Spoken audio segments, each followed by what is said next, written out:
In this session, we're just going to have a quick look at the mechanics of acute cardiogenic pulmonary edema, how it is that we actually get fluid into the lung. And first, just a very quick review of the circulatory system.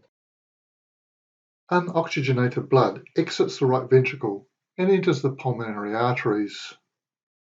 It passes into the arteriolar branches within the lung, and then the pulmonary capillaries, and it is here that it eliminates excess carbon dioxide and exchanges oxygen between the alveoli and the capillary network before passing into the venules and then the pulmonary veins and returning to the left side of the heart. The blood pressure in this part of the pulmonary system is very low, an average of about 20 millimeters of mercury. This is a point we will come back to, and we come back to it because small increases in this pressure will cause an imbalance in the fluid exchange across the capillary wall within the lungs. And in particular, an increase in this pressure is going to force more fluid out of the capillary. Acute cardiogenic pulmonary edema is a result of left ventricular dysfunction. In a nutshell, left ventricular filling or its emptying is deficient, or perhaps we could call it suboptimal, and the left ventricular stroke volume is going to fall to the part that symptoms are going to occur. The main symptom of left ventricular failure is excess fluid accumulation in the architecture of the lung, and it is this that we call cardiogenic pulmonary edema. The reason the fluid accumulates is an increase in the blood pressure in the pulmonary veins. This occurs because the damage to the left ventricle has decreased its output when we compare it with that of the right ventricle.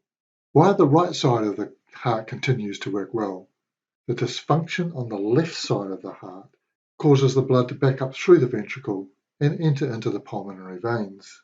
An analogy would be to see the left ventricle as some form of roadblock. The right ventricle is allowing 2 lanes of traffic to go into the lungs, but the left side of the heart is only allowing 1 lane of traffic out. Anyone faced with roadworks and peak hour traffic will have seen the effects of this type of occurrence. Traffic builds up because of the extra time it takes to get the traffic past the choke point.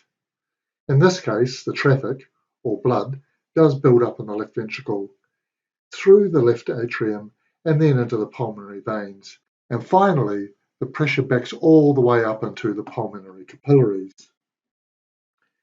This backed up pressure forces more fluid out of the capillaries and into the interstitium of the lung. The extra fluid increases the weight of the lung, and this gives rise to the increase in the work of breathing that we see with this condition. Eventually, the fluid that's been forced into the interstitium is going to cross the alveolar wall, and this is going to allow fluid to accumulate inside the alveoli. The symptom we see when this occurs is the inspiratory crackles that can be heard on auscultation. Acute cardiogenic pulmonary edema is often exacerbated when there are other physical demands. A typical example of this is where a person who has left-sided heart failure gets a respiratory tract infection as well. The extra work on breathing and the metabolic demands caused by the fever and the infection cause sympathetic stimulation that constricts the veins of the systemic circulation. This constriction is going to increase the amount of blood returning to the right side of the heart, and this, in turn, increases the blood volume that enters the right ventricle, and therefore it's going to stretch the right ventricle more, and this should provide us with a greater stroke volume. The greater stroke volume is going to increase the amount of blood that's going through the pulmonary circulation and being forwarded to the left side of the heart.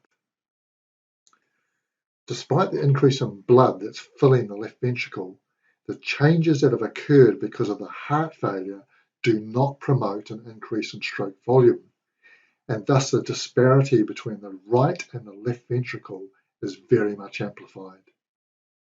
The backup of pressure that we've already described worsens, as does the amount of fluid that is forced from the pulmonary capillaries, and as a consequence, the amount of fluid that's forced into the interstitial and alveolar spaces increases, and hence the symptoms will worsen.